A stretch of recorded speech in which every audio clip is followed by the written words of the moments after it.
Bon, on m'a raconté Jean-Victor. Ses premières classes, il les a faites à Sinamari. Ensuite, nous sommes entrés à Cayenne. Il a fait la banlieue sud et tout le reste de sa scolarité à l'école de Zéphir. Après, il est allé au collège Zéphir et le lycée Félix Sébri. Je suis la sœur de Jean-Victor, une grande sœur, parce que la fratrie compte 8 enfants et je suis la seconde. Et Jean-Victor est l'avant-dernier. Et une enfance normale, hein. C'était un petit garçon, mais très curieux, comme beaucoup de personnes dans la famille, parce que nos parents cultivaient ça chez nous, quand même, hein, il faut l'admettre. Et il a eu la chance, je pense, tous mes enfants ont eu la chance de ne pas avoir des parents sur leur dos. Un père très strict, très sévère sur la tenue, du reste. Nous étions enseignants, nous devions donner l'exemple. Alors, on va dire que depuis assez jeune, à la Cité Zéphir, je m'organisais avec les jeunes. Comme je dis souvent, j'avais la chance d'avoir une grande bibliothèque chez moi, des parents qui étaient enseignants. Et du coup, j'ai toujours voulu partager cette culture générale dont j'ai pu bénéficier.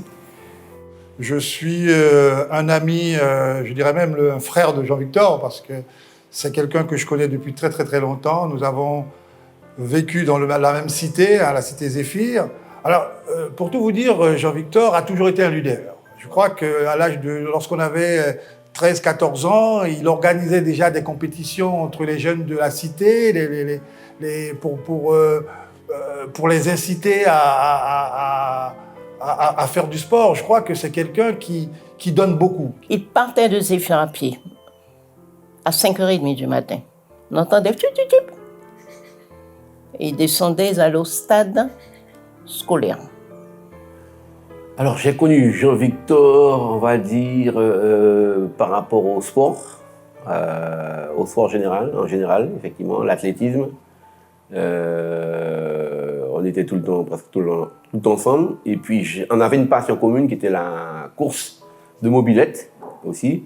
Parce qu'il y a beaucoup de personnes qui oublient que Jean-Victor, dans sa jeunesse, faisait partie des meilleurs pilotes de course de mobilette à l'époque. C'était ça la passion des jeunes. Il avait une moto-bécane, il me semble. Ouais, une moto-bécane. Bon. À l'école, je l'ai entendu dans une interview dire il a commencé à être turbulent 4e. La mécanique, Jean-Victor l'a aimé aussi. Depuis quand nous étions à Zéphir, oui. Jean-Victor était au lycée. Quand il rentre à midi, il démontait sa mobilette. Petit, et avant d'aller, la mobilité était renoncée. Son adolescence, je pense, était assez turbulente. Et inquiétait un peu ma mère, surtout. Voilà, c'est un garçon, un jeune homme qui était déjà très intéressé, qui militait déjà, hein, depuis ses années lycée, et qui a milité encore davantage quand il est parti étudier. Et puis quand il est rentré, il a continué, puisque c'est un homme de conviction. Et puis, assez rapidement, hein, je crois que ça date de 1978, l'engagement, on va dire, plus militant. Hein. Je me suis retrouvé avec des étudiants qui rentraient au pays. À l'époque, on appelait ça le retour au pays ou le retour en vacances. Et c'était un travail qui était fait en concomitance avec des organisations locales. Et il s'agissait de faire des enquêtes sur la réalité du pays. Et donc, on circulait de commune en commune. Et puis, je me suis retrouvé un jour avec d'autres militants plus aguerris que moi. J'avais 16 ans, à Saint-Laurent. Et puis, c'était une situation un peu compliquée. D'ailleurs, ça a été ma première garde à vue, mise en garde à vue. Le sport étant formateur, et on utilisait le sport pour, je dirais, nous permettre effectivement d'échanger, mais d'envisager notre avenir. le premier syndicat sportif. Alors on dit syndicat, mais c'était l'amicale des athlètes guyanais. Et là, nous portions des projets, nous revendiquions d'avoir des moyens pour nous permettre effectivement de nous émanciper. Donc c'était partir et revenir au pays, c'était ça notre mot d'ordre. Et comme ça faisait partie de nos mots d'ordre, hein, voilà, on part en études, mais on revient au pays. Il faut revenir pour le bâtir, pour le construire. Tout de suite, j'étais à l'Union des étudiants guyanais. Études, mais je pensais surtout m'engager donc, à l'Union des étudiants guyanais. Récemment, j'ai vu sur une vidéo le maire de Cayenne dire que c'est grâce à Jean-Victor Castor que j'ai pu avoir mon logement d'étudiant. Je ne me rappelais même pas de ça. Parce qu'effectivement, à l'époque, à l'Union des étudiants guyanais, on se battait. Hein, on faisait des occupations du Crous pour que les jeunes qui arrivaient, qui n'avaient pas justement de parents aisés, qu'ils puissent avoir donc, des appartements, des logements. Bon. Donc Jean-Victor est parti en France. Il nous a écrit sport, syndicat, études. Ben, je pense que Jean-Victor a fréquenté des gens qui lui ont permis de découvrir que la Guyane ne se développait pas correctement. Bonjour, je suis Fabien Canavi, je suis secrétaire général du MDES. Je m'appelle Claude Bourdin, j'ai 66 ans et je suis actuellement retraité d'EDF. Je suis un ancien militant syndical. Ça a été assez long, un long parcours à l'Union des travailleurs guyanais, mais un long parcours aussi dans le milieu associatif.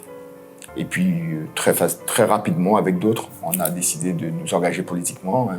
Donc, quand on dit politiquement, c'est de monter un parti politique. Puisque Jean-Victor est membre fondateur du MDES, donc le parti dont je suis le secrétaire général aujourd'hui. Et à ce titre-là, ça a été toute une série de batailles politiques depuis maintenant 30 ans. J'ai donc rencontré Jean-Victor dans les années 80 via le militantisme et donc via en particulier l'Union des travailleurs guyanais, puisqu'il a été un camarade du syndicat UTG d'EDF et il a été aussi un responsable de l'UTG, centrale syndicale dans laquelle nous avions un militantisme commun. Ensuite, j'ai connu Jean-Victor au niveau des luttes syndicales, puisque nous étions tous les deux à l'UTG et nous étions suivis de section. Donc on ne se contentait pas de militer dans nos entreprises à tous les deux, mais on suivait les camarades des autres syndicats. J'ai connu Jean-Victor Castor à travers les écrans de télévision, les actualités, le JT soir, en fait, puisque jeune, on avait l'obligation de regarder le journal télévisé. Et il a fait partie donc, des informations d'actualité pendant une période donnée, donc la période 96-97 et 97 notamment. Il faisait partie donc, de ces Guyanais qui avaient été accusés à tort pour avoir mis le feu, en tout cas commis des actes criminels. J'avoue qu'à un moment donné, j'ai eu un peu peur pour lui. Moi, je pense que c'était une cible à un moment donné. Donc, il avait été déporté par bateau vers les Antilles. Et le peuple guyanais réclamait sa libération. Jean-Victor a fait la prison. Mais ce que les Guyanais ne savent pas, quand Canavi, tous les jeunes qui sont partis en Martinique, moi j'ai une reconnaissance éternelle pour les Martiniquais. Vous êtes parents, vous entendez les Martiniquais défiler, le syndicaliste Castor. Jean-Victor n'a jamais été seul à Ducos. Le lien que je peux avoir avec lui actuellement, c'est le souvenir d'un homme qui s'est battu au point de perdre sa liberté. Il a fait ensuite la une des journaux et de la presse, aussi parce qu'il a perdu son emploi en tant qu'agent d'EDF. Vous savez qu'il a perdu son travail à l'EDF. Ils avaient dit qu'il fallait que Jean-Victor perde son travail, c'est un terroriste, etc. Moi, apprendre à connaître Jean-Victor, parce que moi, ça ne lutter. Et moi, apprendre que Jean-Victor pédit son travail, il se mène des combats. Et ça me dit c'est mon à monde qui pas défier. Là, nous sûrs, dit ça nous a fait. Nous qui arrivons, quelle que soit embûche, quelle que soit difficulté gain, faut nous créer en ça. pour nous vraiment créer, il faut nous aller. L'image de Jean-Victor Castor, le lien qu'il a avec ses combats, me laisse penser, m'ont laissé penser plutôt qu'il était prêt à tout en fait pour les combats qu'il pensait justes. Je pense que depuis très longtemps, je n'aime pas les injustices en fait. Peut-être que c'est lié au fait que moi j'avais une situation un peu privilégiée et j'avais beaucoup de copains qui avaient une origine sociale un peu défavorisée. Et donc je ressentais dans la vie et dans le contact de tous les jours cet écart. Et voilà, je suis pas d'accord quoi. Profondément pas d'accord. Jean-Victor saura donc mener les combats aussi pour faire disparaître ces injustices. C'est quelque chose qui le touche profondément et qui l'anime. Et ça, pour moi, c'est important. Dans un homme, il y a le pile ou face. Il y a le bon, il y a le mauvais côté. Mais peut-être c'était dans son sang. Il y avait mon oncle qui a beaucoup fait pour la Guyane, qui avait beaucoup de convictions. Et j'ai même appris mon arrière-grand-père était également politique à Irakubo, puisque nous sommes originaires du côté de mon père d'Irakubo. Il y a des membres de ma famille, et il y en a certainement d'autres qui étaient dans le milieu politique. Je ne veux pas dire que ça m'a influencé. Par contre, oui, notamment par rapport à Élie Castor, on n'était pas du même bord politique et on a mené des batailles très dures contre lui. Je pense que lui, comme nous-mêmes, on a reconnu donc, lui, ses qualités d'homme qui voulait quand même transformer le pays. Et puis lui, je pense quand même que l'opposition qu'on lui a apportée, il a reconnu que c'était une opposition en tous les cas fondée sur des rapports qui étaient peut-être parfois très durs, mais qui étaient corrects. Parce que voilà, nous on fait de la politique, on n'est pas dans l'insulte ou dans... C'est du sérieux en fait, la politique. Je pense que pour faire de la politique et avoir en face de soi donc, un pays aussi puissant que la France, des gouvernants qui ont des œillères, qui sont fermés, qui ne sont pas du tout dans l'idée d'émancipation des peuples, il faut quand même avoir l'amour du territoire. Je pense que ces personnalités-là, M. Otsilio lui-même et d'autres avant, je pense qu'ils l'avaient. Et puis, petit à petit, je pense que nos élus ont perdu ça. Quand il a été élu au conseil régional à l'époque, pas lui seul, Canavi aussi, et Pédin. Ils ne vont pas faire de la politique pour avoir de l'argent. Toutes les indemnités qu'on leur versait, ils les reversaient à leur parti. Quand Jean-Victor a été secrétaire de l'UTG, il a quitté son travail. Là, nous hésitons à donner une décision, nous pas forcément qu'arriver à nos buts. Et Jean-Victor, toujours dans les grands combats, tous les grands combats de la Guyane, Jean-Victor était là. Alors, si je dois le qualifier, je dirais que Jean-Victor, c'est une personne vraie, c'est une personne authentique, c'est une personne à qui on peut faire confiance. Nous sommes vraiment différents, Jean-Victor et moi, mais je pense que c'est quelqu'un sur qui on peut compter, sur qui le pays pourra compter quand il sera élu député, parce qu'il ne lâche jamais. C'est important que quelqu'un comme lui soit effectivement aux affaires et au plus haut niveau. Pour moi, être un député, c'est quand même du haut niveau pour justement toujours faire preuve de pédagogie, faire en sorte que l'hémicycle soit aussi une tribune en faveur de notre territoire. C'est quelqu'un qui sait se remettre en question. C'est quelqu'un qui va écouter attentivement. Et ça, ce n'est pas donné à tout le monde, en fait. Il n'y a pas d'ego chez Jean-Victor. Il est vrai, il veut donner aux autres, il veut donner aux Guyanaises, aux Guyanais, il veut donner pour son pays et il n'y a pas d'intérêt caché. Moi, j'y crois. J'espère qu'un jour, ça va aboutir. Du fait qu'il soit accompagné par des jeunes, maintenant, montre qu'il y a une évolution. Personnellement, moi, je ne vois pas comment on peut se bâtir même pas sans pays. Mais pour l'aimer, il faut circuler. Et moi, je connais toutes les communes de Guyane, j'ai circulé partout. Et donc, il faut s'imprégner des réalités guyanaises. Le député, ce n'est pas le président de la collectivité territoriale, ou ce n'est pas le maire ou un président de communauté d'agglo. Mais on ne peut pas parler de loi, de législation, de règlement ou de normes sans parler du pays lui-même. De façon très claire, si on a une norme qui empêche le développement ou une loi qui empêche le développement, le président de la collectivité, il aura beau essayer, il ne va pas y arriver. Politiquement, je dirais qu'il est fin. Il a une vision politique très fine. Il voit très loin, très tôt et très loin. Je crois que c'est ce qui peut le caractériser. Je prends un exemple. Vous avez par exemple l'Office national des forêts, qui aujourd'hui a la responsabilité des forêts. Et ces gens-là, dans leur logique, dans leur feuille de route, systématiquement, on voit qu'ils entravent le développement. Mais ils ont une réglementation, ils ont une législation qui leur permet de le faire. Donc le député, il est là pour défaire cette législation, pour dire qu'elle ne correspond pas à nos réalités. Crédibilité, courage, et puis, j'ai envie de dire puissance. Personne n'a réussi à le faire dévier, même s'il a connu des moments très durs, ça aurait pu le casser. Non, c'est un warrior. Mais enfin, il faut que Jean-Victor sache que sa famille l'aime beaucoup. Ses frères et sœurs l'aiment beaucoup.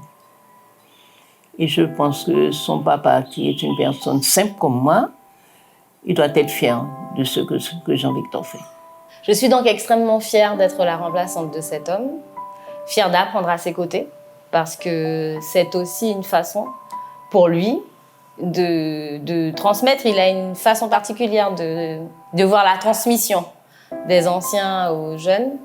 Et donc, c'est avec beaucoup de respect que j'ai accepté d'être sa remplaçante et d'apprendre à ses côtés. Et je pense que pour la Guyane, Jean-Victor peut incarner vraiment un nouveau souffle. Un nouveau souffle parce que c'est quelqu'un qui connaît son territoire, qui a des idées de développement très pointues et je dirais, qu'il a une vision de développement de son territoire. J'ai l'impression qu'il est missionné. On pourrait même dire que je ne voudrais pas utiliser des images trop. Mais enfin, il est comme s'il est missionné. Il investit de quelque chose et il veut. Tant qu'il pourra faire, il le fera pour son pays. Donc, je vais continuer. Je pense que lui, de toute façon, il est prêt. Voilà, tel un athlète, un sportif, un militant, un grand homme politique, il est prêt, il est déjà là, il a déjà démontré à moult reprises que sa préoccupation était tournée pour son peuple, pour la Guyane. Je pense que Jean-Victor, comme beaucoup de jeunes de l'époque, a traversé beaucoup d'expériences. Ça a forgé son caractère et ça lui donne à l'heure actuelle, à mon avis, toutes les garanties pour qu'il soit un excellent député. Je pense que ce sera quelqu'un qui représentera le peuple guyanais le mieux possible. En tous les cas, ce qui nous guide et ce qui me guide personnellement, c'est l'émancipation de notre population. Et je suis fière de lui. Il aurait pu, je sais pas moi, être ingénieur. C'est un gars qui est intelligent, hein. Il aurait pu faire d'autres choses.